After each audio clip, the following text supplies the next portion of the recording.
Less clicking. That's what I need. Maybe that is it. No, because it was like a kind of. It wasn't the sound of. Of that going. Oh, that's a weird. No, How am I getting sound effects back in my audio? Do you hear? What kind of sound effect? No. Oh, you don't hear it. I was just tapping the keys and it's now giving me a. That's really weird. Why is it now doing sound effects?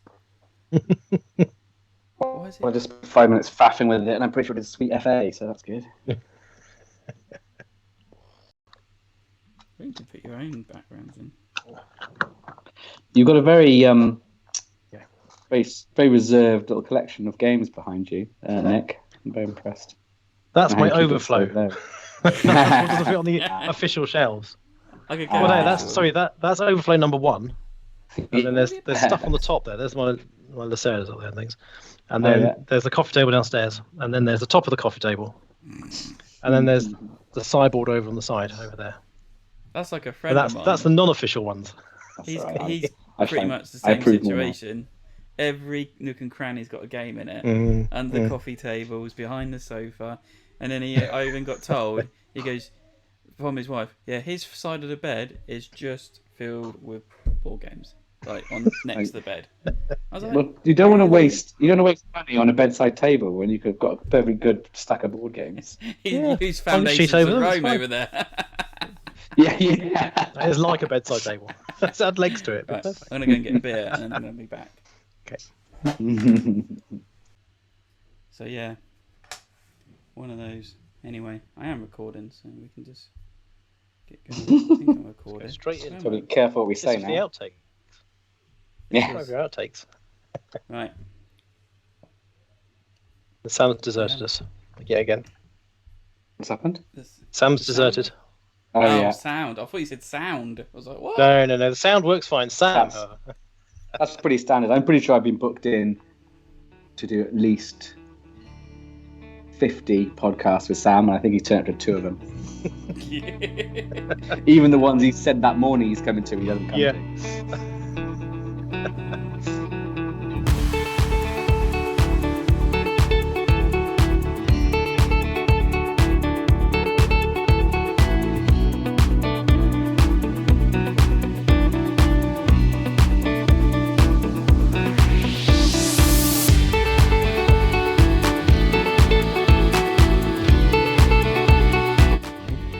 Right, 3, 2, 1. Welcome, dear listeners. This is episode 86 of the Devon Dice Podcast, recorded on the 28th of July, 2022. And I am your host, Joel Wright, and we have got another bumper show for you. And I have 2 regular hosts joining me again tonight. I've got Lewis Jones. Hello, everyone. And Nick Shaw. Hello. And again, Sam has let us all down. Which anniversary has he forgotten this time? That's what I want to know. It's the D&D anniversary. He's forgotten this time. No. Again, it's just one of those things. The only time we could record is tonight because, well, it is summertime and we're all pretty busy. And, it just fell onto his D&D session, which he said wasn't going to happen because they haven't done it for the last 3 weeks. And all of a sudden, all his mates are turned up again. So, oh well, I'm sure we can live without him. Anyway, so we're back again. 2 months in a row, we have now produced a podcast. So I think we deserve a round of applause for that. Yay! It's sad when we're clapping ourselves, isn't it? No, you should have said that. It should have been. They would have thought it was sound effects. Oh yeah, I mean, or our live studio audience. Yeah, woo! with our one listener sitting there watching us live, which is my mum. So over the time, from big news for me is I'm not expecting another baby, unlike Lewis dropped in halfway through last time's show. Yeah, I forgot. After 12 years of trying to do this, I finally achieved black belt in karate. Woohoo! Oh, that's very exciting. It is. It didn't take me all 12 years. I had a bit of a break in between. Probably about 8 years break, but hey, who's counting? So yes. Awesome. Oh, it's such a relief for finally. I this was my third attempt at it. So and yeah, it was grueling, especially in the weather. It was one of the hottest days. Oh yeah. We were stuck in a judo dojo doing this grading, and I was just sat waiting for my turn, and I was already sweating my pants off. It was horrendous. So you can quit now. Job done. Do you know what? I did think I haven't been back for a while actually. Not for my choice. Afterwards I said I need to have a break. So I said I'm gonna have a week off. I said I need to have a week off, just so I can just recover and go and do some gaming, because it all clashes, of course. And then this week got cancelled because of our venues being used by other things. And then I'm on holiday next week, so I won't be going back for a good few weeks and collecting my actual belt at that time until I get back. So, but yes.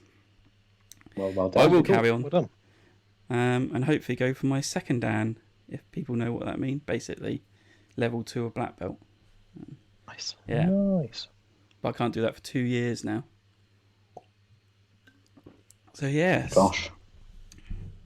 That's my news. Anyone got anything special to share, or are we just going to go crack on with it? So recently we recorded, we haven't got much else. No. Not much else has happened. Yeah, any more kids, Lewis? No? Okay. Not that I'm aware of this time. Oh dear. Anyway, so we're going to go with the same format as we did last time. We're going to do some news first, then we'll talk about some Kickstarters, then we'll go on to games we've been played, and then to see how it goes. But if we can't get through all the news, because I don't want to be here all night, then whatever we don't get through might get pushed to the next show. So we're just going to go through this and see how the time goes. So starting off with, and it wouldn't be a Devon Dice podcast without bringing in some Clank news. It's not news. It's not news. We had it last time. It's now by definition old. It's not. We didn't have it last time. You cannot put this in the. We talked about this last time. No, we didn't. A whole half an no, we didn't. You bang on about Lewis. This Clank news came out after the show aired. Trust me. What possible news is it? There's a new. Go on then. There's a new. So Clank news is there is new Clank board game coming out. It's called Clank Catacombs, and it is a standalone version of Clank. Or you could actually play it with other expansions and stuff from the Clank series. But in this time, it's not a solid pre-made up board. It is a tile laying, exploring game with still the deck building elements and the noise making elements that go with it, which is really cool, but also really frustrating for me, because for a while now, someone shoot that pig. For a while now, I've been having in my head of exactly the same concept of Clank. Was a tile laying game, so you don't know where you're going, you can't pre-plan, and it was a flip out kind of square tiles and match up the routes as best you can. Pretty much similar to what they brought out. So unless they've been reading my thoughts, or me and Paul Dennings are on the same wavelength of where we want Clank to go, I don't know. Do you know, like when they got like the 50th iteration of Pandemic, and like one was good enough, but we didn't need the Rome version. You know what I mean? Like, I feel like we're there now with Clank. That's one of the better versions. I mean, they're all good. They're all like, the original is very good. It's a very good game. It just doesn't need 50 different versions, does it? Well, it's definitely on pre-order with me and Sam. So, and I might just drive all the way up to you, Lewis, and make you play it. I would love it. I would love it. That would be a delight. Just to see you, Joel. Clank you can leave behind. Anyway, so that's not coming out until later on this year. I swear we talked about it in the last episode. No, we talked about... What did we talk about? Clank in general. There was a lot of Clank, general Clank discussion. And Sam's love of Clank. Oh, because Clank moved to is not being done by Renegade Games anymore. It's just being done by Direwolf. I'm looking forward to next month. How you managed to get that was news that was crowbarred in. Yeah, I'm looking forward to next month's crowbarred in Clank news. Right, come on then. Let's get on with the real news. Right, so the other news, and we discussed the nominees last time, but the winners of the Spiel des Jahres have been announced. So we had the winner of the kids version announced, but now we have the winners of the actual Spiel des Jahres and the Kenner Spiel des Jahres. So the Spiel des Jahres winner was Cascadia, which I still haven't played, and I don't know if I want to play. Very, very disappointingly. I feel obliged to try it now. Absolutely. I think I'll have to. Which was a shock. I actually thought like Scout or Top 10 would have done over it, but hey ho. And the winner of the Kenner Spiel des Jahres is A Living Forest, which I don't know if I'm shocked or not. It's like Lewis said at the beginning, it's done by Pego Spills, so they kind of seem to have favour. Yeah, let's support the local boys, isn't it? But the guys from Pegasus aren't bad. They are a nice group, aren't they? I have played my Living Forest, and it's my game I'm going to talk about later on, or we can talk about it now. So let's talk about it now. I'd like to hear more about it. It looks. I haven't played it, but I'm just having a look at the pictures, and I would say it looks very young to be a Kenner Spiel des Jahres. That is my first intake, but that is just from the artwork. I mean, it looks like maybe it's something that's made by Haber. Ha! Well, so have you played Mystic Vale before? Yes, with you. Oh, I have as well. Yeah. So think of that's Mystic when you Vale, make the cards, yeah. Yeah, but the sleeves cards. So Mystic Vale had the sleeve cards where you had the transparent cards that you can tuck in and build up the card. This is not that, but it's still that. No, listen, I'm trying to get someone. Wait, think about that. Forget. Before we carry on, can I check? Have you played Clank? Because this game is nothing like Clank. Right. Now I'm telling you, forget about the sleeve cards. Right. And it's about the, where you're flipping over that deck and keep going until you either stop or you bust out. Oh, yeah. I did like that mechanic. I do like a push. So it's that part of Mystic Vale. And you're trying to turn over and you're trying to gain enough symbols, but not gain a certain symbol before you bust. Well, you don't normally bust this. So that's the concept. On the cards, there's one symbol that will make you bust. There's one symbol that you can counteract these bust symbols. And then down the side of the card are 4 other icons with numbers next to them. And you're trying to build up your deck of cards, your playable cards in front of you to have enough symbols for you to do something of these 4 actions. Okay? There's a circle bit in it, and you've got this dude that moves around this circle bit. You have fire going on in your forest, and you also have a little plain area where you're building up trees and just trying to put different trees in. The idea of the game is there's 3 ways of winning the game, or 3 ways of ending the game. Whoever has the most points wins the game at the end of the game. And if someone meets one of the 3 ending aspects, they could actually still lose the game because someone might have done their turn and taken stuff away from them. There's a bit take that-ish in a way. So you, as I said, you got your player board and you put trees on it, and if you have 12 unique trees on your player board, you can end the game. There are fire tokens that you can collect, and when you have 12 fire tokens in front of you, you can end the game. And also on your cards of the animals, basically these cards you collect, there are like flowers, and they have points. And if when you flipped over your cards and you've stopped, you have 12 points in front of you of these flowers, then you can win or end the game that way. So there's 3 ways of ending it. But as I said, there's ways of people taking certain items away from you if they jump over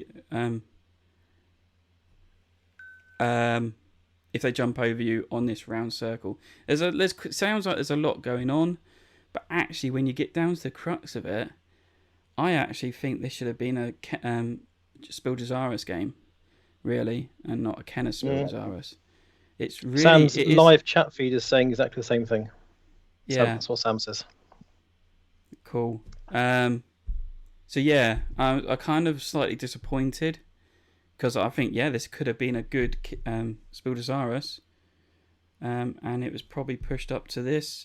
I don't know whether they're thinking there was a bit too much strategy going on to it, but I mean, Ticket to Ride and all like that have won the Spildazaris before, and Ticket to Ride I think is more nastier and more it can be very strategical thing. Yeah, more strategic playing than this is. This is really quite simple, quite relaxing. Can be a bit annoying when people go around a circle and jump over you, and all it is you've got these 3 tokens. Everyone starts with them. These 3 tokens beside your board. One's fire, one's a tree, and one's a flower. So you've already got like 3 points straight away in front of you, or 1 point of each area you can start with. But people can take those from you, and they can have multiple of these. So you could have, if 4 players are playing, you could have 4 of these flowers from everyone, and that's 4 points towards winning already. So then you just need to hope to flip over enough cards, or even on your player board, you've got ways of scoring these flower point cards, flower points as well. So, that's really the only take that aspect of it. I sounds a lot of fun. it. I've watched the enjoy playthrough video, and it looks good. I'm not saying it's like the best, and I think I could quite easily just say, I've done this now. I'll get rid of it, really. But it's not very replayable. I think there's only variability in the play. Well, how the animal cards come out, but like someone was like, I've been playing with Mike quite a couple of times with this, and he each time was going for the tree winning way of basically just buying trees and putting them in, and he won it the first time, and I saw him doing it the second time, and I just thought, right, can I win this with the flower points? Because that seemed like the hardest way of getting to the ending. Excuse me. Mike actually ended the game with having enough trees in front of him. I was totaling up my flowers, and I'm like 3 points away from winning it, kind of thing. And then Mike was the first player. There was someone second after him, and then it was my turn. And the second player actually took one of my flowers away from me. And I was like, oh, now I'm even further down. But then when it came to my turn, I was like, oh, well, if I do this, I brought a tree. This completed a line, which got me 2 more flowers. And then I was like, okay, I'll move my dude around, which jumped over a couple of people, which I got my flower back and another flower from somewhere else. And then, when I landed, allowed me to plant another tree, which allowed me to put onto another space, which got me more points somehow. Got me another point. And I thought it was still short. But when when actually Mike counted it up, he says, no, you got 12 flowers, and I've actually lost my tree that someone took away from him.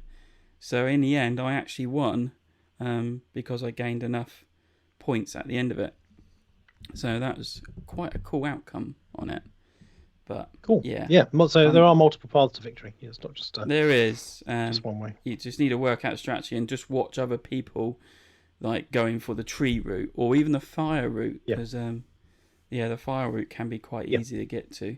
But it's not standout. It's not going to be shouted about for a long time. I think it will disappear after a year and forgotten about. So a bit like last year's one. The live chat comment was that, again, agreed with you about it should be a Kennerspielderjahre rather than a Spielderjahre rather than a Kennerspielderjahre. And also they felt Sam felt June was never likely to win. And he says cryptid for him was not very fun. I had good fun with cryptid.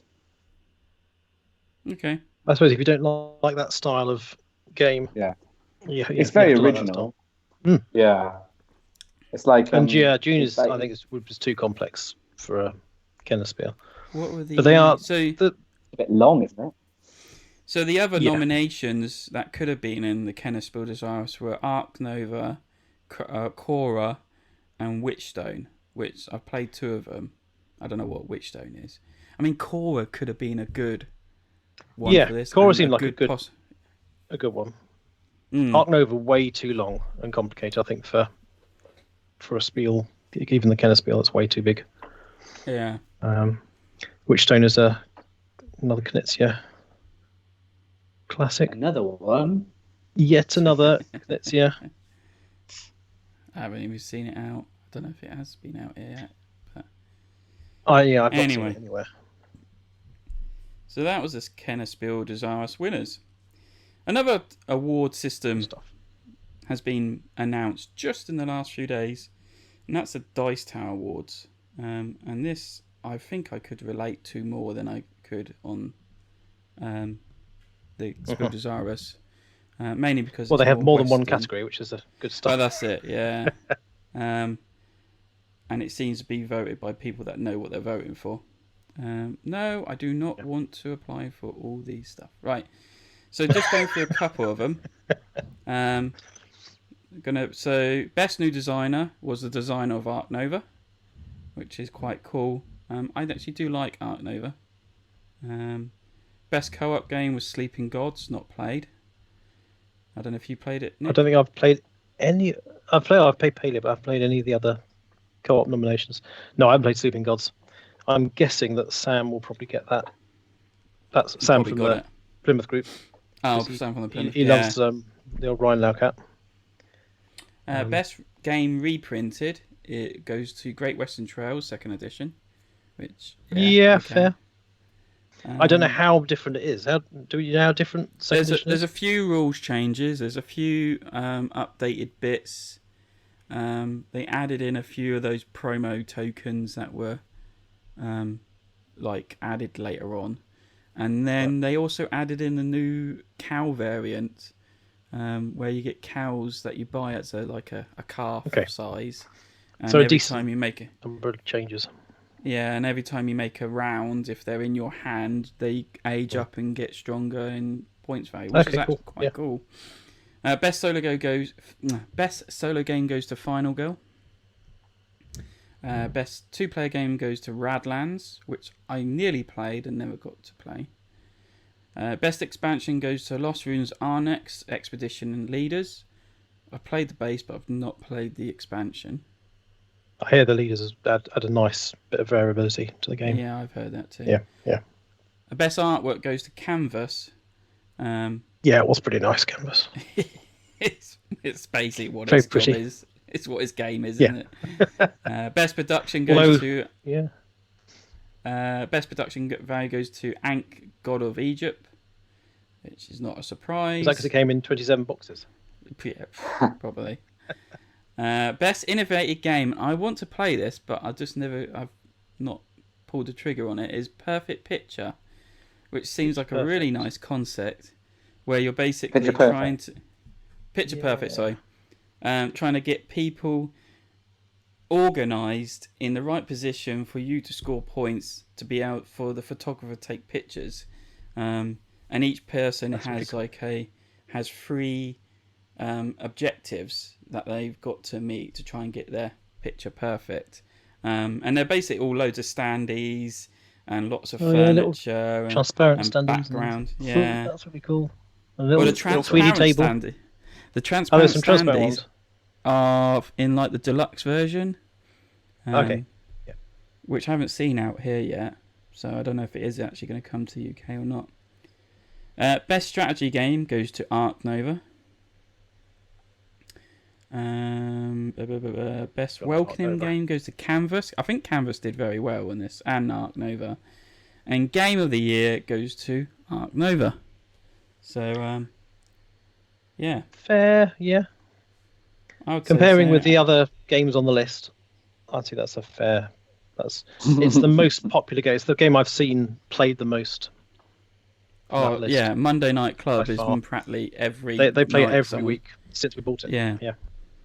So, and there is like people that love just it, come do they? along. Oh yeah, I think you'll like it, Lewis. So I've got it. I might bring it along.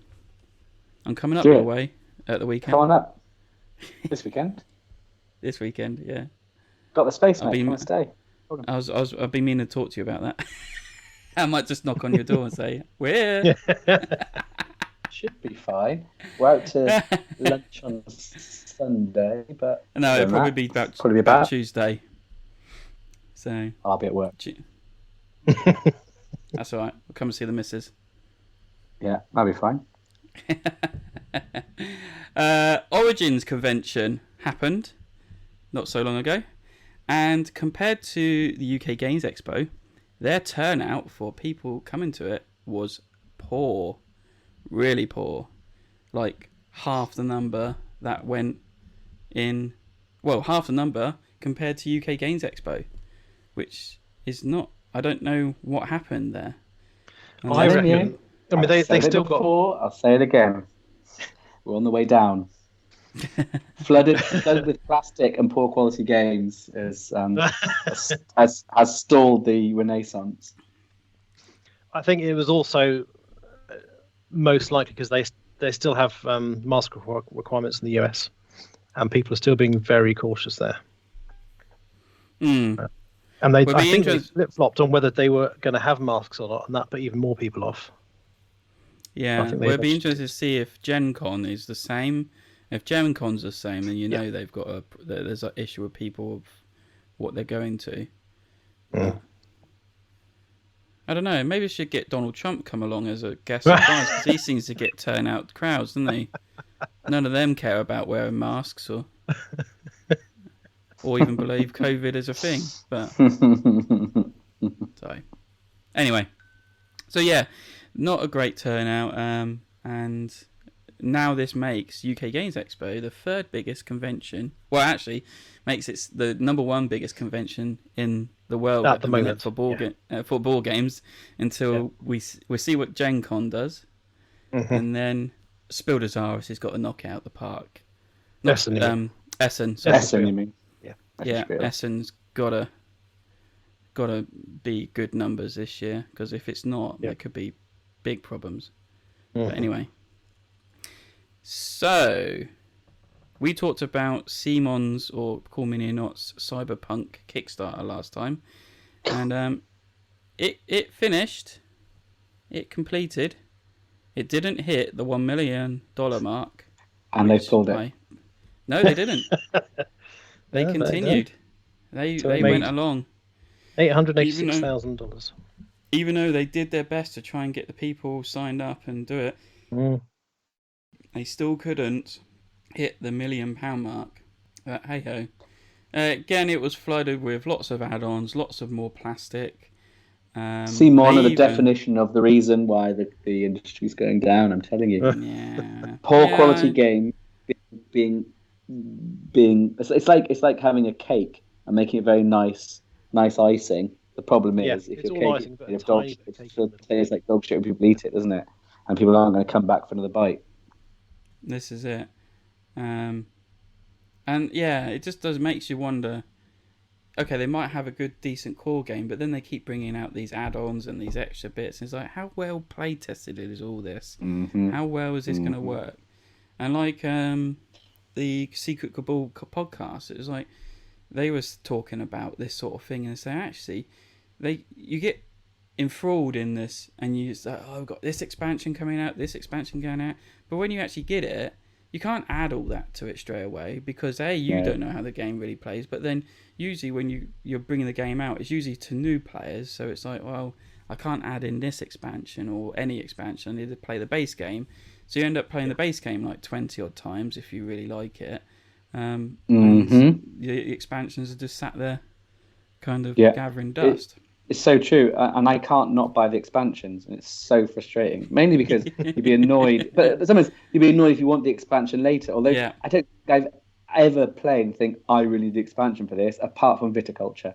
It's the only game I play that I must have the expansions and all the expansions for that because it's brilliant and it's great to add in those expansions. But I've owned the expansion for so many games. Sometimes I've only played the base game a couple of times. On top of that, this last week or the week before, they've had a 10-year anniversary celebration of Zombicide and introduced a ton more Zombicide expansions and packs and things like that. Plus, they also announced a new Kickstarter they're bringing out ever so soon. And I was like, really?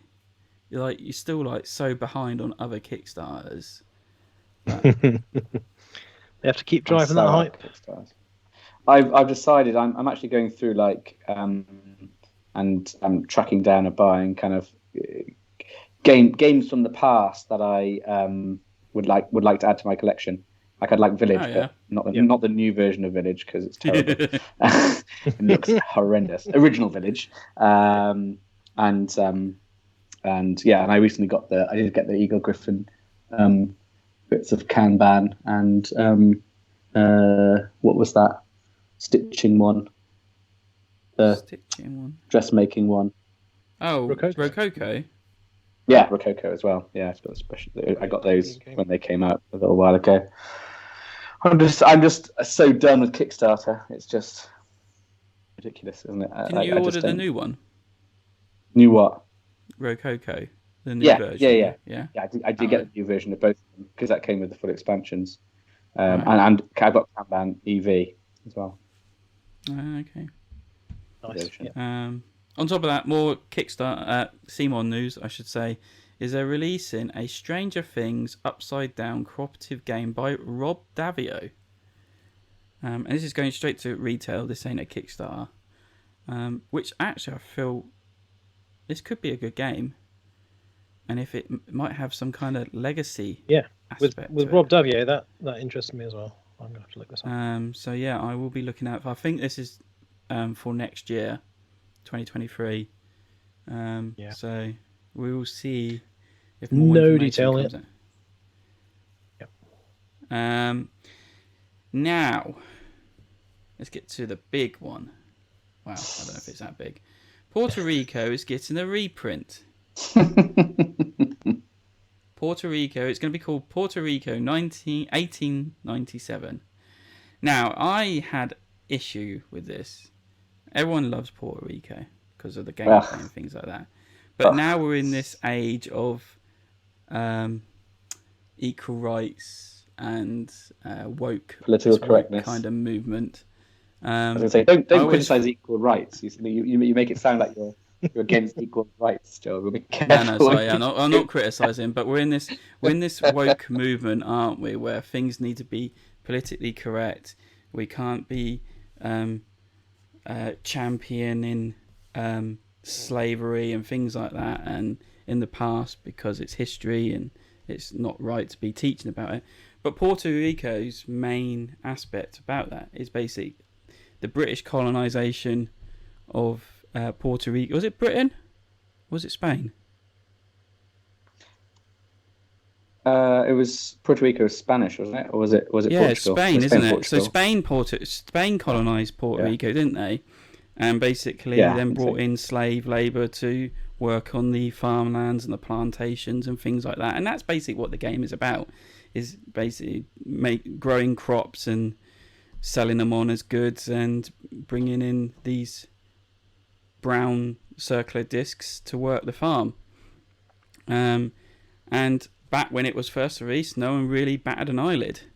Now people talk about it and things have to change. We can't be representing slavery in board games anymore. So Puerto Rico's had to change its name and change how it deals with it. So I think in this is when Puerto Rico became an independent state again for a very short period of time, as I might want to say. And this is based on that now, I believe, which is interesting how they're getting around it. I don't know. Have you played it all, didn't you? I played it. Yeah, I played the original. I own the. Oh, you own the special edition, don't you? 10th anniversary edition. Yeah. Yeah. I mean, part of the problem with the game is they call them colonists, don't they? But they arrive in these boats and then get put to work in the fields, and they're little brown. You don't have to pay them or anything. You don't pay them. They're little brown kind of shaped, like little meepley things, but they're not. Yeah. So what's the problem? I guess there's two problems. Number one, I think the original game clearly just doesn't address it. It's like, it's fine. That's completely fine. Yeah, you can just have people that you don't pay and stick in your fields, and that's an issue, isn't it? And I don't think that's appropriate. But I'm not sure that just whitewashing over the negativities of history is an appropriate way of approaching anything either. I can remember when I first started my first ever history lesson when I was in year 7, and my history teacher said, "This is history, and why do we learn about history? And it's so we don't repeat the mistakes of the past. And if you keep denying the next generation from learning about these terrible things, you don't have to present them in glory, but you could, if you never let them experience it and appreciate the negativity and the awfulness of it, then they're never going to in any way appreciate that, and we're doomed to repeat our same mistakes in 50, 100, 200, 500 years' time." That's my take. Oh, Lewis? Hello? Do you hear me? Still there? Yeah, he cut off. Yeah. So would you have preferred them to actually address it and not change it, or is this the right path? I think it would be you'd have to change it significantly to keep that in there, that mechanic, and not without changing something, because you can't address it and say, yes, these are slaves, but we're going to keep the game where you are all effectively slave trading. They had to change something. Keep it. It's a challenging thing, then, isn't it? It's not so exciting when you're grabbing because it's exciting when you want to try and be first to get the most off the boat in Puerto Rico. That's a mechanic. Is it quite so exciting when you realise what you're actually doing? I think that's interesting. I think that's a really interesting psychological conundrum, and also it's very interesting to feel how quickly it becomes mundane and normal, and that's an interesting thing to explore as well.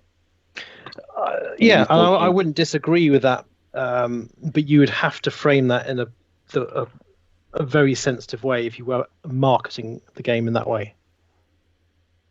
Yeah. I mean, a game like that cannot come out now. If Puerto Rico was created now, it would not make the shelves with it. We've seen it already happen.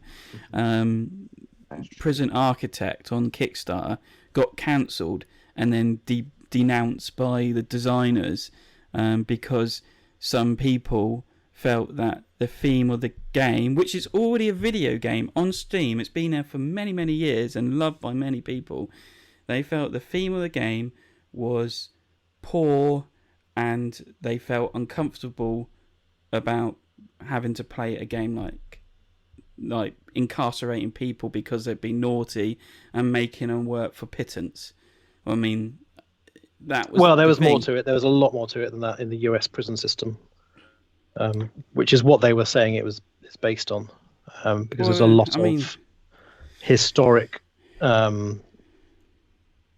the way that the segregation worked, where they would deliberately put laws in place such that black people would be imprisoned for very, very minor things, and that made an institutionalized the prison system in the US that is very much weighted towards that portion of society. So it's something we don't see in Europe at all, really. No. It's very US centric, that feeling. I mean, I've been a big advocate of the game. I've been on it since it was in its early days, and was there for each designer's not the board game, sorry, the actual video game.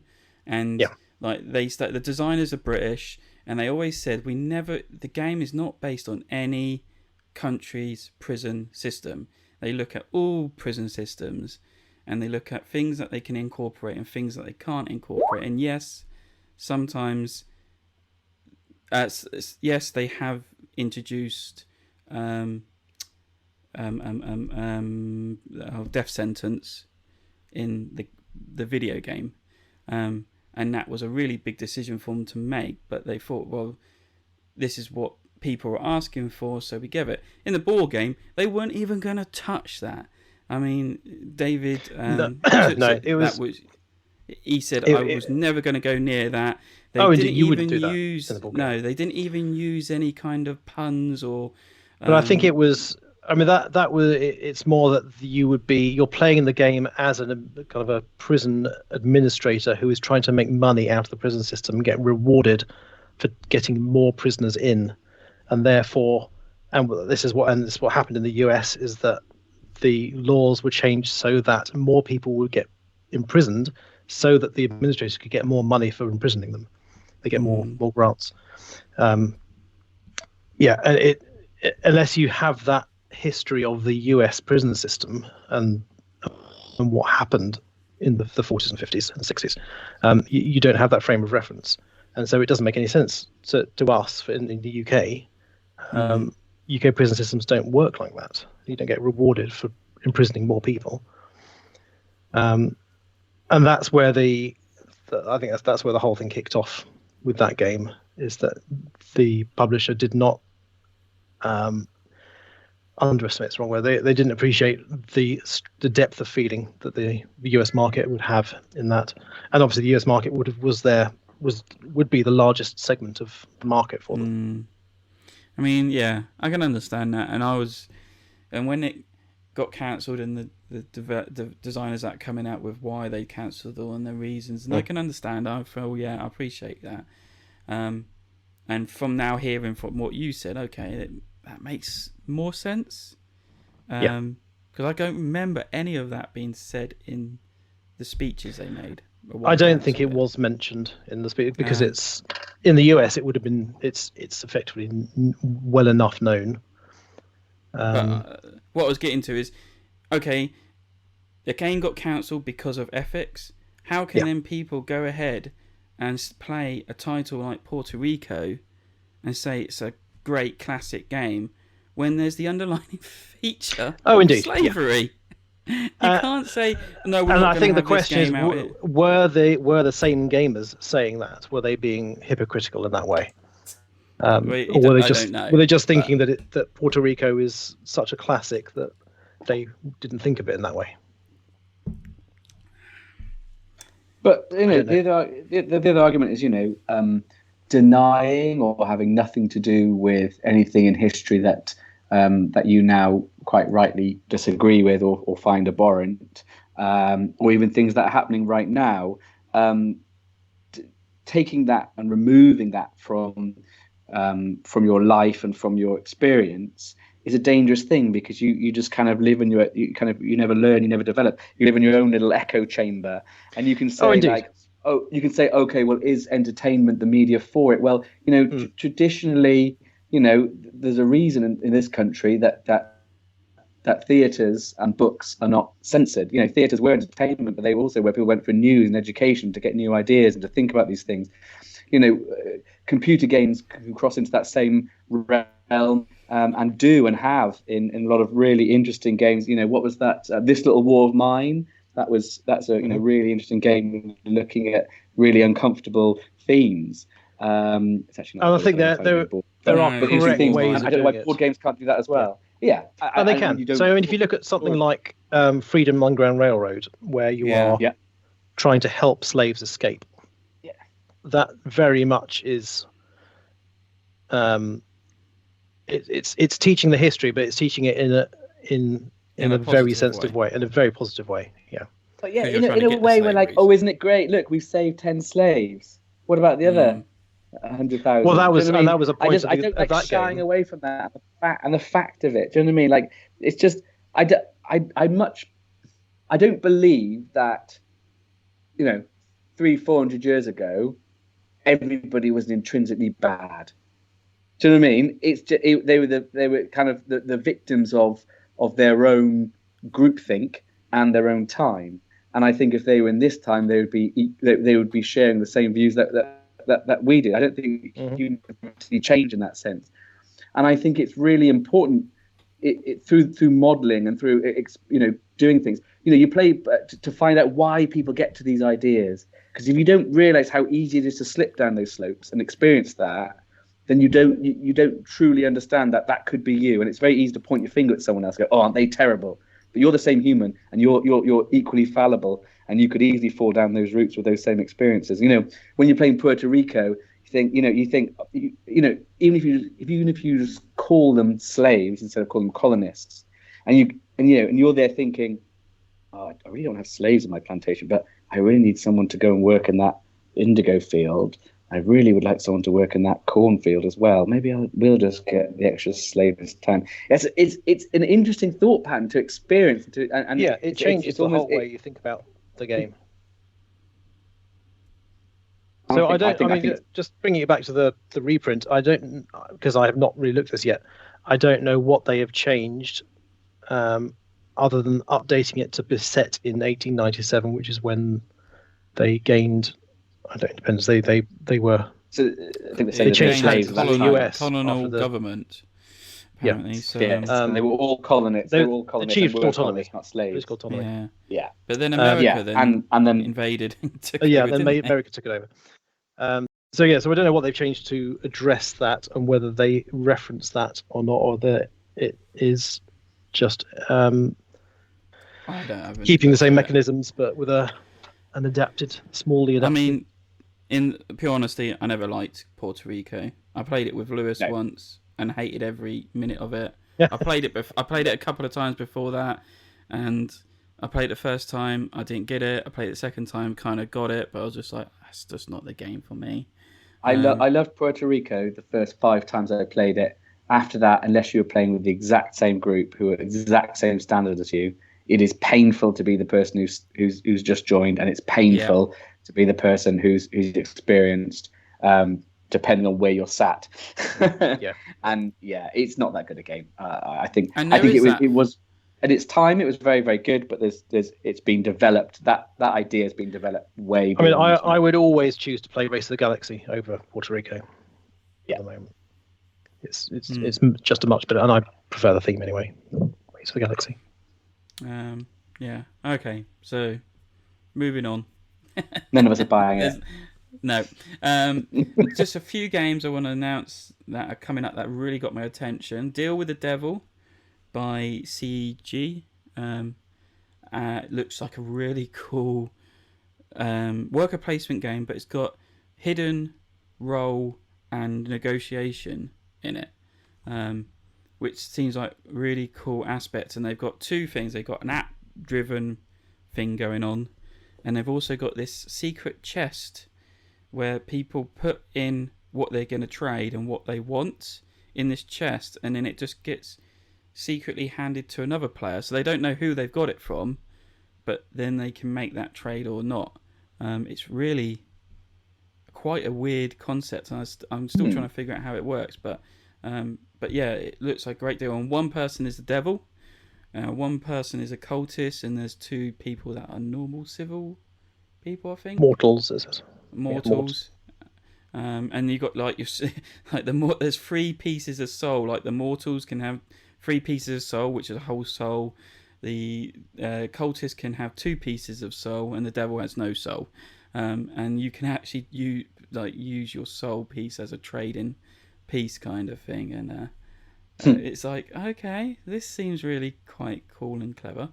So that's coming out at Spiel, I think. I would imagine, yeah. Horizon Spirit Island, which is a re-imitation of Spirit Island, or it's like a standalone spiritual sequel. Right. It uses the same core mechanisms. Yeah. Lewis, did you say you played it, Spirit Island? I have played it. Yeah, I played New Zealand. The guy had it in New Zealand. Played it a couple of times. I thought it was a very good cooperative game. Really quite enjoyed it. It reminded me when I played it quite a lot of Clank. Pandemic, but not a Pandemic. Of Pandemic, but in a good way. But had enough sort of refresh and individuality that I felt it didn't just feel like another reprint of or reskin of Pandemic, or just a poor imitation. It was good. I quite enjoyed it. I'd be up for that. I'd be up for getting a copy of it as well. And the other one is, I didn't realise this, but Corey Connexer, if that name rings a bell, he works a lot on Fantasy Flight games, usually as like a backstage designer, but his name was always like on the front of boxes. He actually started up his own company, Unexpected Games, and has already got the games out on the market, which I have seen on the shelves and didn't really think about it. But he's got a new game coming out, and it's called 3000 Scoundrels. Now this looks really cool because it takes an element of Small World. Small World, and it uses... Small World. I do love Small World, but in this, instead of putting two bits of cardboard together, it's got clear cards, the Perspex cards, and you slide them into the sleeves and it makes up a character with a trait, and you kind of like take them in and they do stuff, and it looks like awesome. Set in a western, Wild West. Does look like really interesting. Yeah. You love the Wild West as well. Do I? Well, I suppose I've got Western. I love Legends. Wild West. Yeah, you've got a lot of Western games that you rate very highly. I suppose I do actually. Yeah. Yes, I told you. I suppose I do. You're a closet Western fan. Closet to yourself as well. So yeah, 3000 Scoundrels, Horizon Spirit Island, and Deal with the Devil are 3 games I am looking forward to coming out this year, I believe. So yeah, very cool. We'll go through a couple of Kickstarters, but I'm not going to do them all. Got a huge list of them. Moon is one I'm backing at the minute. Moon is basically could be a Seven Wonders killer in its aspect. There's 7 Wonders. Yeah, well, 7 Wonders could be dead to you after playing this. Yeah. I bought 7 Wonders recently, actually. That's one of my games that I've been going through collecting the old classic. Oh, yeah. I picked up for like less than 20 quid, brand new on Amazon. So have you got the first edition or second edition? I don't know. What's the difference between the two? Different cover art, but also the second edition has changed. Second edition has got some the chains from there. They've rebalanced the chaining a little bit. Yeah, I think I've got first edition. Looking at the artwork, I guess it's first edition. I got it a little while ago. Yeah. So yeah, this is basically drafting game, much like 7 Wonders. You pick a card, play it down, pass it on to the next person. But there's like a little bit of worker placement going on. There's resources you actually collect, and you're basically trying to colonize the moon. Be the best person to colonize the moon.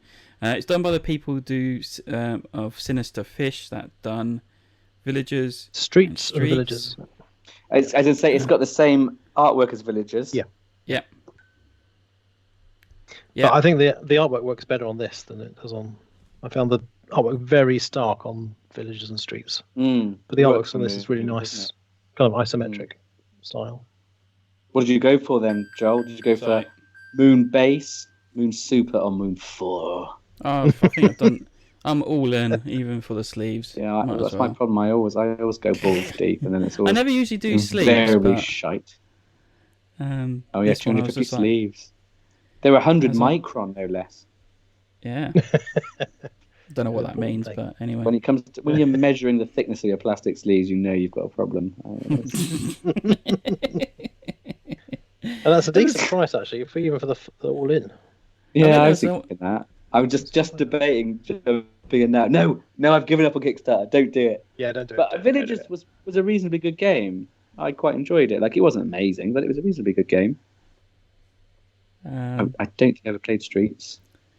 It was funny. There was a post on the Facebook page for Board Gaming Chat, and someone was just kind of showing off, saying, "Oh yeah, he's got a copy of Scout, right?" And he was just showing off the box. He goes, "Oh yeah, I've sleeved all the cards, and now the box is lifting up. Do people mind that?" And actually, one of our friends in Plymouth, Ian, weighed in saying, "Does sleeving this small game like outweigh the cost of just buying a new game?" Really? Yeah. Sometimes. It's a custom size for Scout, isn't it? They're not standard card sizes. Well, this is it. Custom sleeves. Yeah, just buy a second copy. Yeah. Some people just so leave it anal. Leave it in the wrapper. Yeah, just don't unwrap it. That'll solve the problem. But there is people out there. Every game, every card is sleeved. And Nick, there's so many people that every time they buy a game, got to get sleeves. Not playing it until every card is sleeved. I was just like, the amount you've probably spent, you could have probably bought your collection again. Really. There is games I do sleeve, but there are games that I really like, and where the cards get handled regularly. So, but yeah, it's just ridiculous. Moonraker's Titan is basically a reprinting of Moonrakers they brought out. It's a group of expansions to the original, isn't it? It's like 3 modules you're done. Yeah. So I've never played Moonrakers. Someone did say they played it when we went to group. I've heard very good things about it. I've not played it. I've heard very good things about it. So, and then Aquamarine is basically friend of the show, Roy Mondoon. Of Rory Story Cubes fame. Nope, completely different. A different one? Yeah, he's been different Roy. No, this is so we had Roy on a show because he was having his first game created by Alley Cat Games. I'm forgetting what it's called now. It wasn't printed by Alley Cat Games. Out of the Box Games,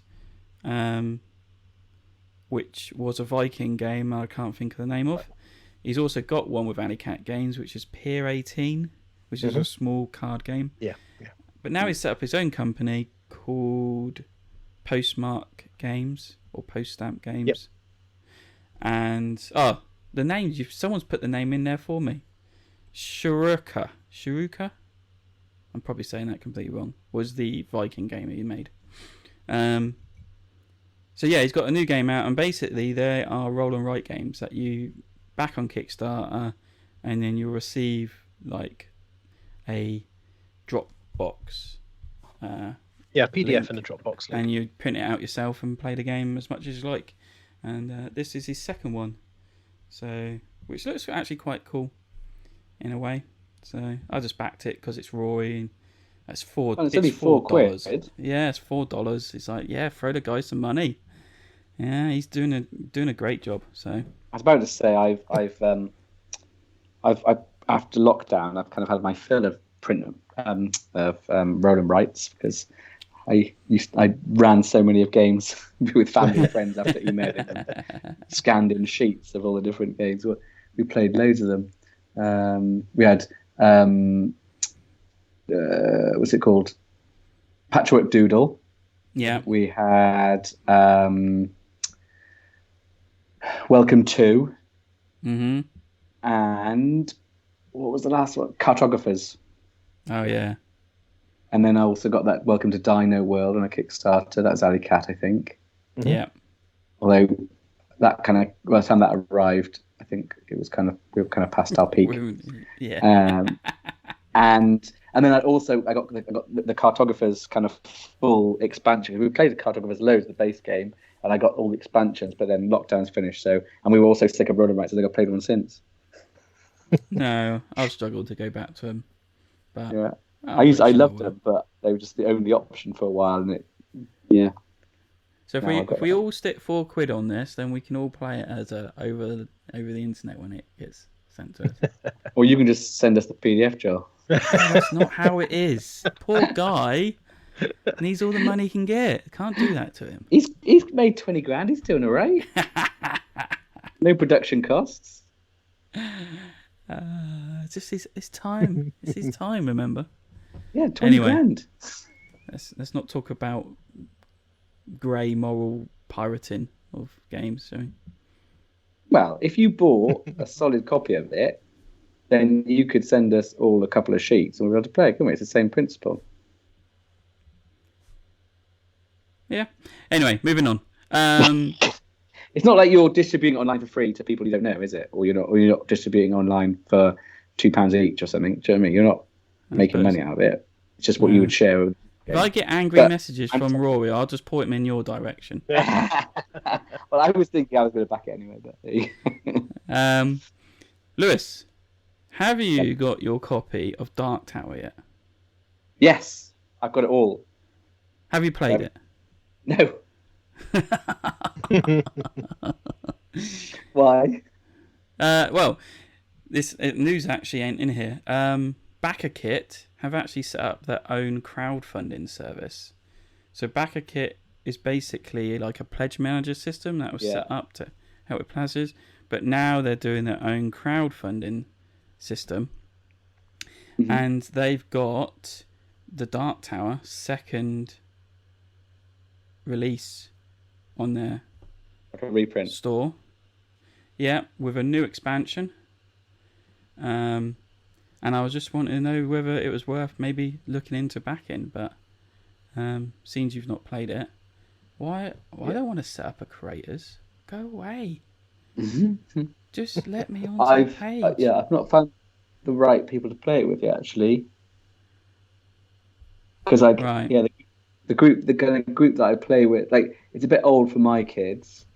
The group that I play with at the moment, like, I was kind of inviting to them, so I don't really kind of force my games on them. Although, having said that, the next time we play, I think we are playing my version of Power Grid, but people mentioned they really wanted to play it because in Brass Birmingham we talked about the similarities in markets and things. And then I said, I do have Power Grid. And people said, would you bring it along next time? But I didn't feel like, I was going to inflict kind of my stuff on them yet, but maybe in the not too distant future. So yeah, this has come about. I mean, I think Kickstarter's getting a bit of a kick in from previous creators because they were going into this crypto block funding thing or whatever was going on.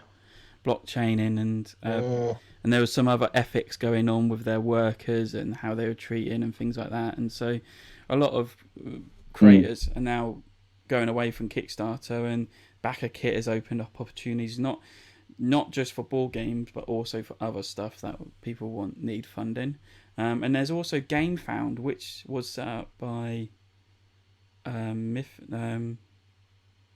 by a board game company that was doing Kickstarter, and they needed a system to do their pledge manager, so they done GameFound, which then helped other companies out to sort out their Kickstarter pledge manager, and now they've just set up their own, and they set up their own crowdfunding actually a few years and they're doing ago well now. GameFound, they are doing, but they're just board games. That's the thing with GameFound, where BackerKit is other things.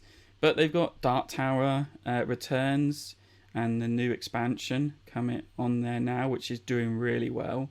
It's nearly hit 1 million, and they've got a how much is it? Haven. How much pledge now? Because it was horrendously expensive. So everything to nearly $300. Yeah, sounds about right. Return to Dark Tower Base came Alliance's expansion, Covent expansion, Dark Horde miniatures, the Coffers 1 and Coffers 2. But I think I've got all of those things.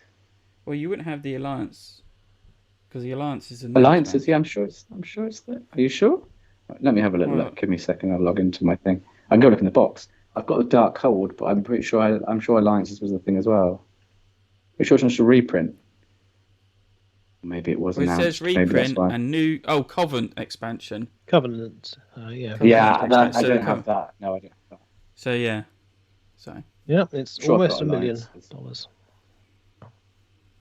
So yeah, I was just wondering, and I actually heard some people on the Facebook group saying, "Oh, it's a brilliant game. So it's one of the best I've played." I'm just like, oh. Return to Dark Tower. Okay, so I got it all for $225. Well, with the coffers 1 and 2. Yeah, I had all the coffers. Let me have a little look. Let me find out what my pledge was. Where's my pledge? It's not a surprise really because of like prices of stuff going up and things like that. I thought my 225 the lot. I got this. Is what I got. Return to Dark Tower base game, Alliances, Advanced Game Expansion, Dark Horde Miniatures Pack, the Coffers token upgrade, Unlock Stretch Goals, which had loads of other stuff, access to post. Yeah, okay, that's fine, yeah. So, and then it had all the, let me see what the stuff was. Well, they got got leader Coffers. games. I haven't got Coffers 2 because I think I got a Coin of the Realm as well. That was given to me because I backed it early. Didn't get the neoprene mat. So you got leader games is also now one of their partners. That they make Root and Oath and Vast and Fort. So they're going to be bringing their games out onto this platform. Miniatures of Gloomhaven. So I can't even say it. Calliope Games, which make it, are now going to do all their stuff on here. Unstable Games, which make rubbish card games, are also part of the bandwagon. And I think they're getting more and more people saying, actually, yeah, we might go over here now. Because if they're offering a decent fee costing, cheaper deal, yeah, and better ethics, then why not? So, like I said, I'm a bit done with crowdfunding. I've been stung by too much plastic and not very good games. I'm just going to stick to this. There's enough games because I don't have my great gaming crew anymore. I don't play anywhere near the games volume that I used to.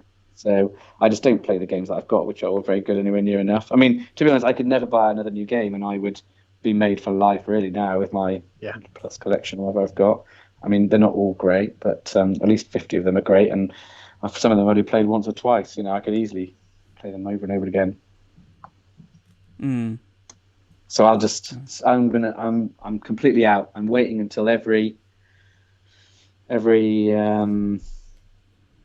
do you call it? Every Kickstarter's done. It's come out to retail if it's good. And do you know what? Yes, I'm going to miss out on some exclusive content of some expansion that breaks the game that's not properly play tested and I'm never going to use anyway. But I'm just going to have to live with that. I'm being a bit more frugal with it. I'm not after the Simon debacle and things like that. I'm a bit more looking at the shipping and things like that, because there is certain games that won't. I kind of get a feeling won't never hit the UK market. So I think it's one of those. I'm like a smoke, like it was when I was a smoker. I'm all or nothing. Do you know what I mean? I can't just dip my toe in I'll just pick the base game up for that. No, I can't. I have to go the full pledge every bloody time, don't I? So, now I will try, because I've tried that out. I backed the Witcher board game, and I only backed the core game because I was saying, no, I'm not going to do this every time. So I will see whether this works out and whether my FOMO kicks in, or I actually think, no, this was a good move, not doing the whole lot. So yeah. You let us know, Joel. I will. Couple on Game Found. Arm & Ray 20th anniversary has been released. I think this ends in a minute, but what I can see think is it's just finished yesterday. I think that's time recording. Yeah. But they did well. They succeeded. I think there'll be a late pledge on that. And I don't think I've actually played it. But maybe I have. It's another Knizia classic. Is that an Egyptian one? Yeah. It is an Egyptian one, yeah. Maybe I played it at Bacon once. Maybe. I don't remember it. And then there was also Ra has already been and gone. Ra is that tile pulling game. Another Rhino Knizia. It is. He's all over. We love Lewis. I think. Did you have it, or was it Mike had it? Mike does have it. Yeah. Ra's a classic. So it's a good one. But in this, there was 2 editions you could back. You could still late pledge for it. That's why I mentioned it anyway, because I was actually looking at it. And you can either go for the standard version or the deluxe version. One is $40, the other is $80. Now I thought, okay, maybe everything's wood in the deluxe. No, the standard version comes with wooden pieces like the money and the first player token and the Ra token are all wood like you would find in the old original. The only thing that's wooden in the deluxe is all the tiles you pull out the bag. Is it worth it for the extra $40? No. Oh, and you get plus metal point chips. Point. Well. Yeah. What? I don't need that. Yeah, twice the Bring price. back wood. I mean, I can understand from shipping being twice the price, but I bet shipping isn't included. Sam's put on our backed at the deluxe level after much indecision on the matter. So yeah, I couldn't decide whether it's worth it going for the deluxe or not. But anyway. Nice. Anyone else that want to pick anything out of that? There was one called Silver Coin, The Age of Monster Hunting, which looked like a rip-off of Witch Hunter? No, what was the one I just mentioned? Monster The Witcher. The Witcher? Yeah. Apparently people are saying it's better than The Witcher. But so I don't know. Don't These know. IP games. Anyway, so that's mainly it. What we've been playing, as I said, I've already told you about Living Forest. The other one I actually just played, and this is a classic, Lewis. You might like this. Cargo Noir. Mm-hmm. Yes, I spelled it wrong in the script. I know. Sorry. I'll spell it again. I don't know why I spelled it.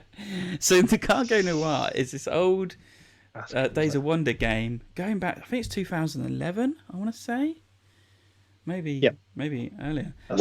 Yeah. And it's got a bad rep, but it's actually I really like it. It's such a nasty, horrible game, but it's like also got really cool, like halfway deluxe stuff in it. I mean, you get all these plastic, large, hefty coins that you use to bid with. You get plastic boats, and like the rest of the components are quite good quality as well. So it's really quite nice production, really bright, colourful, artsy. But basically, what it is you are like gangsters or the mafia or from different parts of the world, and you're trying to buy cargo that are coming into ports, contraband cargo coming into ports, and build up the goods in your warehouse and either get matching goods or lots of different goods, and then you sell that off, and then you can use that virtual money you've got from selling off the goods to buy property or other luxury items, which basically are cards with points on. And what happens is on your turn is you start with 3 boats, and you can put them out into different harbours with money underneath them, and that's how much you're going to pay for that harbour. Now, if someone wants to outbid you, they have to basically put enough money to outbid you with by 1 coin. And when it comes back round to you, if you can't up it, then you have to take your boat away with the coins and then replace it somewhere else. And if it comes back round to you again and you're the only boat in the harbour, you basically get all the goods. You pay the coins, you get all the goods from that harbour and store it in your warehouse. And it's a really nice concept of this bidding action, because you're hoping that it'll come back round to you and no one's outbid you.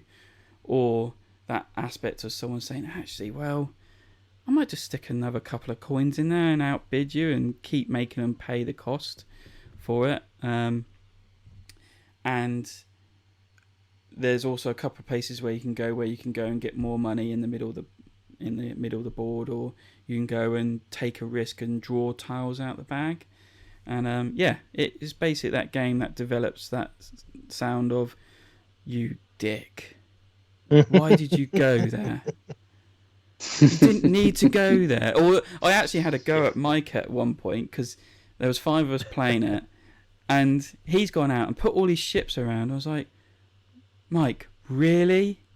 He was like, what? I said, you basically left the yellow player along, who was after me, with 3 harbours to himself, and I got nothing I can do, because I don't have enough money I had enough money to outbid him on 1 harbour.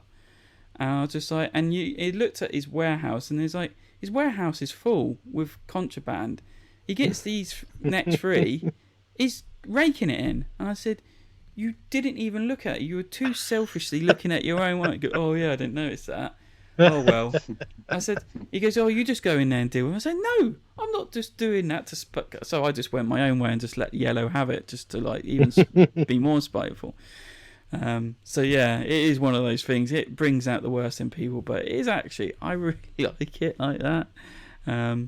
So, yeah, it's an old classic that gets a bad rep, but I like it. And I kind of wish they'd bring out a reprint with some...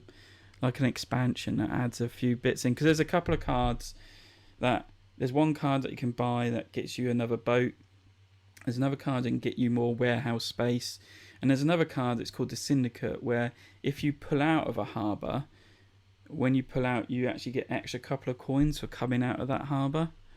So it's a good way of earning some money, actually, getting a couple of those cards and going in, and then just I'll come out and I'll take some more money. So yeah, I enjoy it. One to put on your list, Sounds Lewis. good fun. Just to play with the kids and really upset them. I was going to say, it sounds like a bit take that ready for me. Have you got anything you want to tell us about, Lewis, or you really had a... Well, it's interesting. I was just thinking, like, what have I played? Like I said, I've not got a huge amount of new stuff, and I've been playing the same games again. So it's interesting. It's very interesting playing with the group that I play with now, because obviously when I used to play with you, Joe, all the time, we were always playing something new, which was quite fun. Because I always try something new, and sometimes it's good, sometimes it was bad. Whereas the group I'm playing with now kind of likes to replay the same game multiple weeks in a row. Which is actually quite nice, because then you get to know a game a bit better. And I haven't done that for such a long time. It's really quite interesting and quite nice to dig a bit deeper, because it's a bit like if you try a beer, and the first sips can be quite nice, but then if you get to the bottom of a pint, it can be a bit sickly. Or it can, the first sips ain't great, but then you kind of it kind of grows on you. It's quite nice towards the end. So we played Brass Birmingham again, and I enjoyed it even more than I did the first time round. So that was quite good. Did you remember the rule that you forgot about? Well, it wasn't so much the rule last time. I forgot. It was forgetting to put the bit on the board that I paid for. That's right. Yeah. Error. Yeah, which is quite an error in most games. In fairness, it's not specific to Brass Birmingham. Although Brass Birmingham does have something that just annoys the pants off me, which is I don't know if anyone's ever played it, but the way you decide who goes next in the round is by the person who spent the least money. So when you spend money, you put it next to your little counter on the side, next to your little face. That keeps track of turn order. But what that means is you can't just pay money into the bank and get change at the bank. If you want change, you've got to change everything and then put all your money over the side. Times every bloody turn, I put my money straight into the pot, and then everyone goes, "Oh, did you not do anything in your turn?" It's like, "Oh, I put it in the bloody pot again." Yeah, that is a little bit annoying.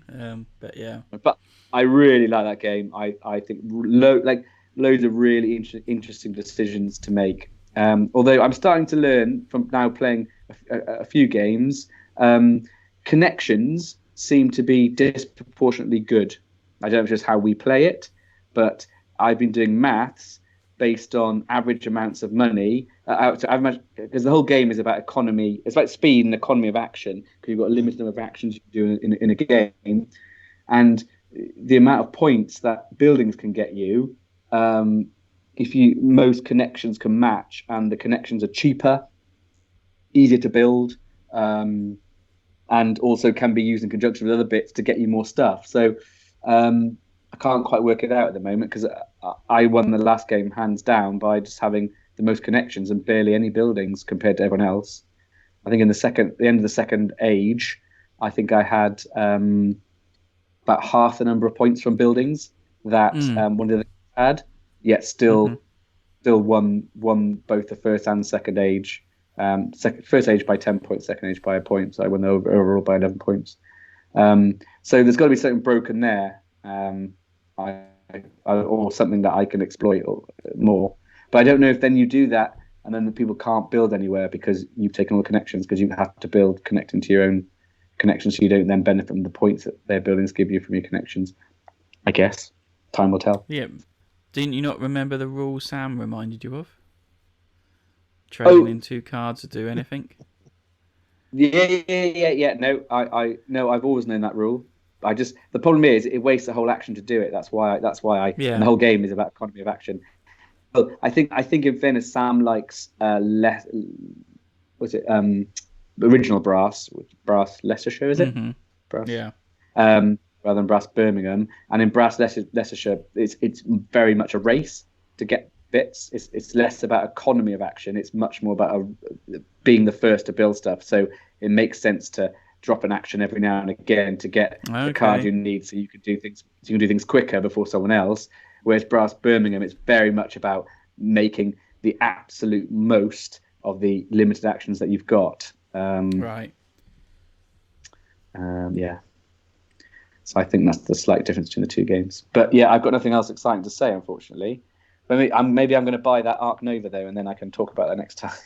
Yeah, do it. Cool.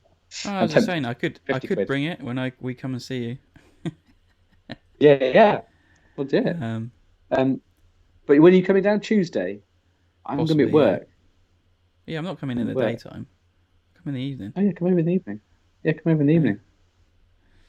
On our way back from Oxfordshire. So, oh yeah, you probably come right past my house if you come down the A4. Probably will. That's what we looked at. I was like, we might be going right past. You're literally, anyway. I mean, you'd be within 2 minutes of my house. Nice. Anyway, so yeah, I might bring that up. Well, I might just bring Clank up just to Yeah. Do it. Yeah. I have a version. I've Clank in Space, which is the best version of Clank because it's one version of Clank. It plays very well, and the board changes every time you play.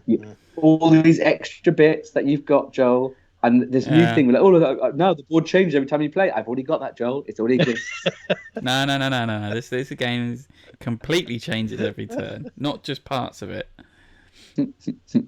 Anyway, so Nick, Iberian Gauge. Sounds you want to know about Iberian Gauge? Nice. Yes. Sounds like a train game. Instrument I use in it is a train engineering. Game, yeah. So yeah, Iberian Gauge. I got it at Christmas, which is indeed a train game. It's kind of like a sort of 18xx, very light 18xx style. So it's buying and selling stocks and building up your train lines. But it was redone recently with Ian O'Toole artwork to make it all very beautiful. Can I pause a second there? Yeah, go for it. So can I ask the question as to why every game is being redone with Ian O'Toole artwork? I don't know. Not every game. Well, because he does very good artwork. Yeah, see, that's what people say. To me, it's not. It's really not to my taste. I bought the games in spite of his artwork when I got Kanban EV and Rococo. In spite, I would have preferred the original artwork on the Rococo. Right. But I bought them for the games. Sorry, carry on. But it might like it. It might seem like it might seem like he's doing every game, but I mean, Vincent and Trait is another prolific artist. I would always prefer Vincent and Trait. Now, you can always tell a Vincent and Trait artwork. Yeah. But what's Ian Vincent done? Oh, Nick, you could probably list off a couple, couldn't you? Vincent and Trait, he did. I thought Cooper it was now. Island. Cooper Island. The classic one. Lewis and Clark. Yeah. But you can always old school. Yeah. I think there's more. Didn't he do? He's done dozens. No, he didn't actually. You can always look at the artwork and say, "Oh, that's Vincent." Not Cooper Island. And the same with the Miko as well. You can always tell the Miko's artwork. But very stylized. Ian O'Toole, he has got such a vast array of art style. You tell him the game, he'll say, right, I'm going to do this kind of concept art, and you never know until you look at the credits and say, oh wow, it's Ian O'Toole. Yeah. And you could, it may be a few games you could put beside each other and say, oh, that looks like the same, but you list all the games he's done and they vary completely in nearly every iteration. Who, Ian O'Toole? Yeah. They're identical. His artwork's no, identical. they're not. What are you talking about? He styles them very well to the game style that he's doing. So Kanban EV's artwork is very different to Iberian Gauge. Very, very different. Although you can see it is his artwork. Not very different to Rococo. It's not very different. Because the same. What was that art one? What was that like? Art one. One he did that it was like in a gallery. Was it called gallery or something? The gallerist. What? The gallerist. I mean the gallerist. Yeah. They all look the same. I can't they are all quite similar games, though. I think Carnegie did that. I don't know recently. Now I'm looking it up. Yeah, he's done loads. Merv, On Mars, Ride the Rails, Black Angel, Escape Plan, Pipeline, CO2. How many images? He's done a lot. Yeah, if you bring up the image, oh no, they're all the same. Yeah, told you. They all look the bloody same. No, I'm going to go back to Iberian Gauge now. Yeah, you can. The thing is, it's very,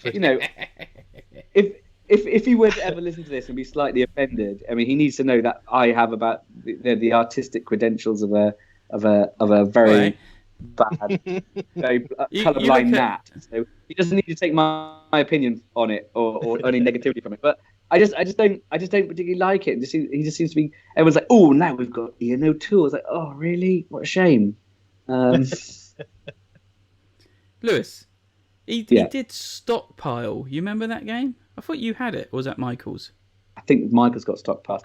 He did the cover to that Stockpile. Right? I like the game. Very different style. Yeah. Okay, that is okay. Stockpile does seem to have a slightly different artistic look to it.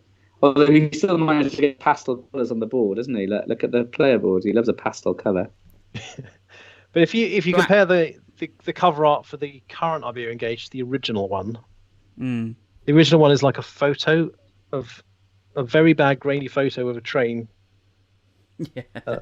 It's just awful. But the new version's stylized. I would say it's awful. It's not in his list. It is very in keeping with an 18XX style game, but it's not as bad as the Village reprint. Oh my goodness! What are you talking about? Iberian Gauge. The artwork on Iberian Gauge is identical to the gallerist. Like it's the same. It's like someone, the same person. It is the same person. Change the colours. Just change the colours slightly. That's the problem. No, it's not.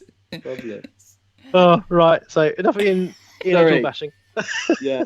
Sorry, Ian. Ian, I love your art. It's fine. You something. It's a train themed game where you're buying stocks and building train routes out. We played with 5 players, which is the maximum player count, which makes it very interactive. The interesting dynamic is that you're all trying to push the stock market up of your train lines that you've invested in, but everyone can invest in all the train lines at any point. But then some people are going to be locked out from some of the train lines. And every time you connect a new city up or a new town, then your stock price goes up, and then your dividends go higher. And to build out train lines, you have to spend money from that train line's own funds, and that gets the funds from you buying stocks in that train line. So it's all linked together. So at some point, some train lines are going to run out of money because everyone's bought all the shares in them, and then that train line will no longer get any dividends. It's because all the dividends are going to the players. So the players are getting money, but then it's going to run out of cash. So it was a good fun time. It rockets along pretty quickly for a train lane game. We played it in about an hour. That is good. They tend to outstay their welcome, a lot of them, don't they? Yeah. So they're designed for the train purists a lot of the time. Yeah, it is not very much not an 18XX 5 or 6 hour job. It's an hour long, hour to 90 minutes, and it's the third one in the series of games by the designer Amabel Holland. The other ones being Ride the Rails and Irish Gauge. I've played Irish Gauge, which was it's very similar but mechanically different style. I've not played Ride the Rails, which looks good. Iberian is like Spanish, isn't it? It's Spanish peninsula. Yeah. But yeah, it was really enjoyable. We had a really good time. I look forward to playing it again. Because I think I've got the Iberian Railways. Was it Rails? Iberian Rails? Which is kind of similar. Right. It's not kind of similar, but it's like a train game with stocks going on. But you pick a character, and that gives you like a power for that round. It's quite cool, actually. Cool. So yeah, it looks alright. So Iberian Gauge, that was good. If you put it out in front of me, I'd be like, no way am I playing that. But then, if I probably sat down and played it, I was like, okay, that's pretty cool. It doesn't feel like you're playing a train game, really. It sounds more like a stock manipulation game, which is good fun. Like it sounds like it could have been buildings that you were making. You could have done easily, yeah. So that's Iberian Gauge. That was good. I think it's a bit of a shame, really, because I think they probably missed a trick, didn't they? Because I think there's enough train games with. Well, they were going for the series, I think, because they got the three in the series from the designer. Yeah, they could have got a better artist as well, couldn't they? Yeah. Like Vincent Detrate or the Nico or something. Oh, it would be good. And so the other game on my list I'll talk about is New Bedford. Mainly on the list because I played it today. Because I've been trying to play it for ages. And this is a game about whaling? It is historic whaling and town building. Yeah. So it's set another immoral game. Another immoral game. It's set in the 1800s. In the Massachusetts town of New Bedford. And it does mention the whaling theme in the rulebook, and it's the mechanics actually lean them towards the fact that the more you go out and catch these whales, the less there are available in the bag, because you have whale tokens and open sea tokens in the draw bag, which come out whenever you have boats out to sea. And the whales you always catch, but the open sea always goes back in the bag. And so the longer the game goes, the less and less whales are left. So you are seeing the game depleting the supply of whales the more and more whaling goes on. So from that sense, you are learning the fact that it's probably not a good idea to be doing that much whaling. But mechanically, it's a very nice little worker placement game where everyone has just 2 workers. It sounds like they need to release it in Japan, doesn't it? Yeah, they should do. Yeah, discourage valuable lessons to be learned. And you are building up the town with new worker placement spots, doing some basic resource conversion to get your ships out to sea, and then catch the whales, bring them back in, and then you have to pay your what's called a lay. You pay the dock hands to take the whales and process them, and you get victory points for those. And I've been playing it solo. Which I was just about to say, Nick, because this looks like a multiplayer game to me, and I was pretty sure you were brought on board for solo. So I had nothing to do with the solo on this. This was before my time. This came out in 2016. We have no interest in your multiplayer opinions, sir. Solos. Thank you very much. So it's 1 to 4 players, and the solo game, you have every player mat has a solo AI on the back, and you can add multiple AIs to the game. So you could add 3 of them to the game if you want to do a solo game to play a full 4 player. And they do different things. They are all slightly different. They have slightly different rules, slightly different priorities. Previously, I've only ever played it with 1 AI, so it's as a simulating a 2-player game, and I wasn't really that interested in it. It wasn't that good. But playing it today with 2 AIs actually makes a significant difference, because you have double the number of buildings effectively you can build, because they only usually used in 3-player games. And because these 2 AI captains have completely different priorities, they have different restrictions of how many whales they can catch or how many buildings they can build. They are almost fighting against each other as well. It makes it a very interesting interactive game in solo. And I have played it multiplayer as well, and it's fun multiplayer as well. I think it works best at 3 and 4. 2-player is not very interactive. I prefer 3 and 4. But yeah, if you are not too bothered with playing a game about whaling, then yeah, it's a very good little worker placement game. Yeah, it's one of those I keep saying, I hear it's good things and that, and just never had a chance of playing it. So yeah, the rule book is not great. There are some issues with the rule book, with certain missing clarifications. Once you get through, you just need to look up the FAQ on the Board Game Geek, and once you've got that, it's fine. Lewis, do you remember when we went to UK Games Expo and we met the Korean dice company, board game company. Oh, I can't. It's not Korean. They're Korean, I think. I can't think what their real name is. But what games design? Not the Taiwan. That's it. Taiwan board game. Yeah, that's it. Sorry. Yeah, Taiwan board game design. Yeah. So yeah, we got to know him in Spiel, and then they were at UK Games Expo, and we said hello and everything like that. And then he handed me a little card game. It was like Galaxy Wrestlers or something like that. Oh yeah, he said, I remember that. Take that. He goes, this is like, you can take that as Wasn't that going to foil pack? No. That was what I sent you, wasn't it? When you were away. Oh yeah. No, you were in New Zealand. I sent it. I sent that to you. You did. And in New Zealand. Anyway, no. I think this was before. Because different place. So you were there. So he handed. I remember the wrestling game. Yeah. It was in a box shape. Oink Games box shape. Oh yeah. So I got that out. I tried to play it once. I was like, it's not making sense.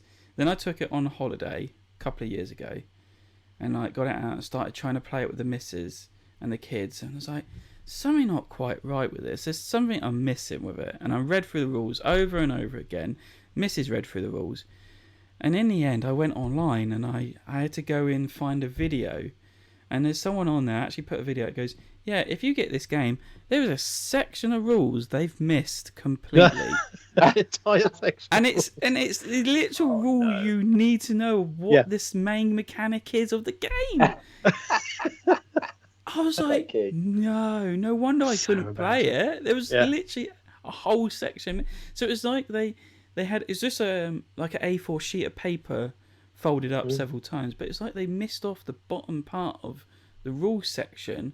Oh no! Oh. I was like, no, you must have lost tons on this. Yeah. Because it's quite high quality. The chips, the tokens were quite thick. The card was quite good quality.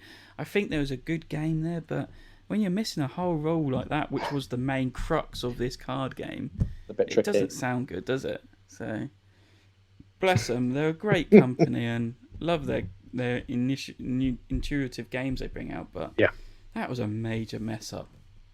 Yeah, they've got some good games like that, the stuff they have. So, and then my last game I've been playing, I literally just got this through the door last week. It's Marvel Dice Throne from Kickstarter. So Dice Throne's been around for a bit. Anything with the word Marvel in front on Kickstarter. Yeah. This, quite literally. Marvel. So what? So you cannot resist it, can you? No. Anything with no Marvel in front. Dice Throne's been around for a couple of seasons now. They got season 1, they got season 2, and they brought out Dice Throne Adventures, which is basically taking the characters they created and you go through a dungeon crawl with these characters. Now that was their own IP. They created these characters to suit season 1 and season 2, and they're basic kind of generic, like there'd be the assassin, there'd be the Viking, or something like that, the gunslinger, the monk, things like that, and they all do something like this. But then they brought out a new Kickstarter last year, and they quite literally put Marvel on the front cover, and that was an instant click. Yeah. And I think that was an instant click for many people, and they basically took their Dice Throne mechanics and 8 characters from the Marvel universe and put it into their game, and it is, and people will say this, it's Yahtzee on steroids. You get 5 dice, you roll dice, you're trying to make up sets of dice of the same symbols or like a run of dice, and you're trying to like match these symbols up with, you got a player board which has like kind of pre-printed card areas which have basic powers on it, and you're trying to match those up to damage your opponent, and it is basically a conflict game. You're trying to deal damage to your opponent and bring them down to 0 health before they do it to you. You also get a deck of cards, which is about 20, 25 cards. I might be wrong, but it's not many, but a small deck of cards. You have a hand of cards. 32 cards, yeah. And you can these cards can either upgrade the pre-printed cards on your board, or there'd be like instant play cards, or manipulate the dice cards, or defense cards, or things like that. and it's pretty good actually. I played it with Isaac a few times, and each character is different. It's not just 1 to 6 D6 dice. It is a D6 dice, but like the symbols might vary a bit. Like the 6 side is always the strongest symbol, but like the other 2 symbols could vary of how many there is on each side. And so it is that kind of thing. Roll dice, don't really like that. Roll a couple more again, don't really like that. Re-roll again, yeah, okay, that's what I've got to work with. And then you got your card play of trying to manipulate the dice or manipulate more damage on your opponent. But each character has powers, and you can gain tokens by doing something. So, like for instance, Black Panther.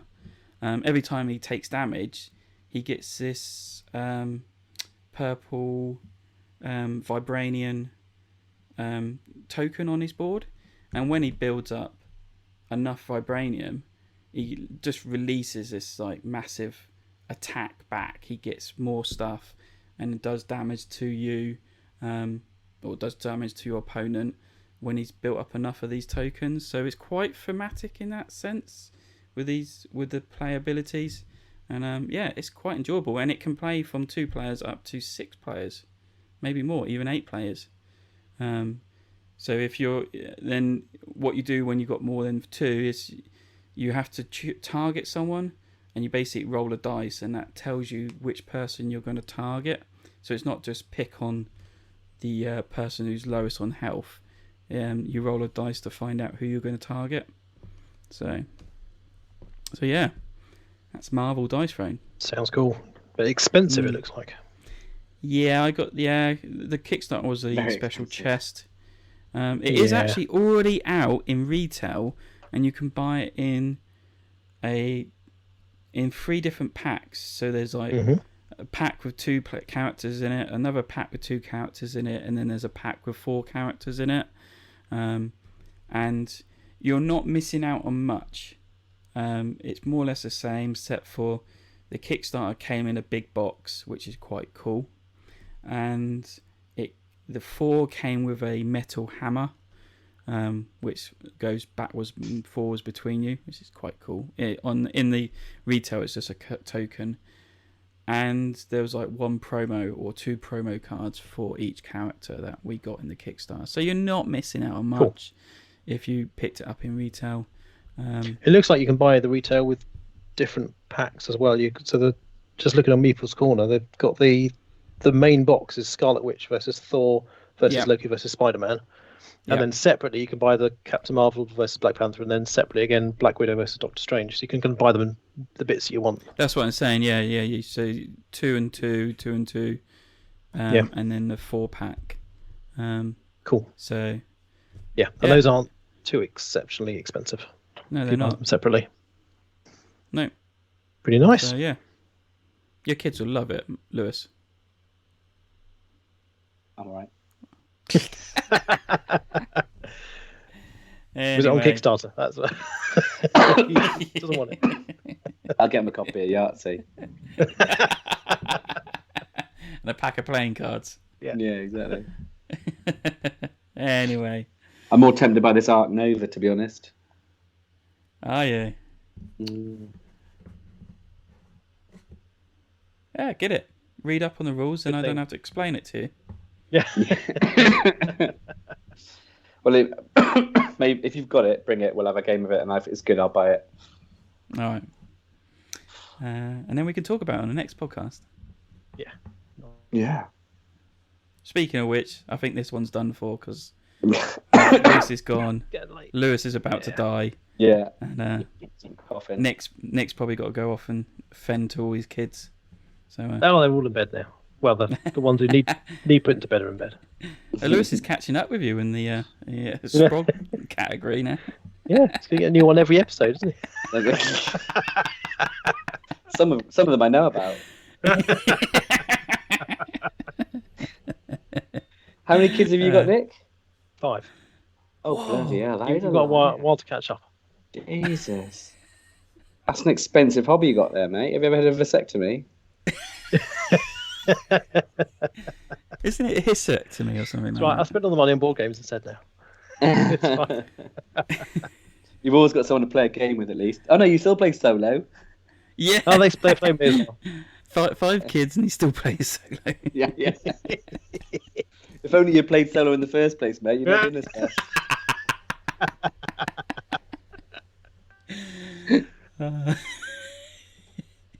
Yeah, three's enough for me. I might have to start taking a few solo games myself.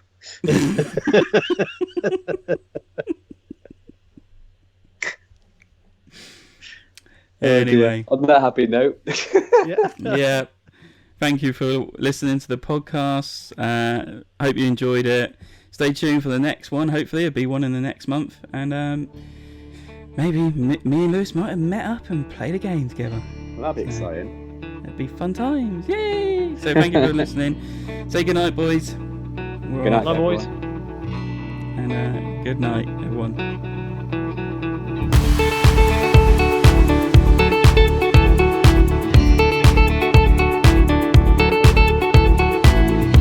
That'll do. Yes. Didn't do your outros, Lewis. Me?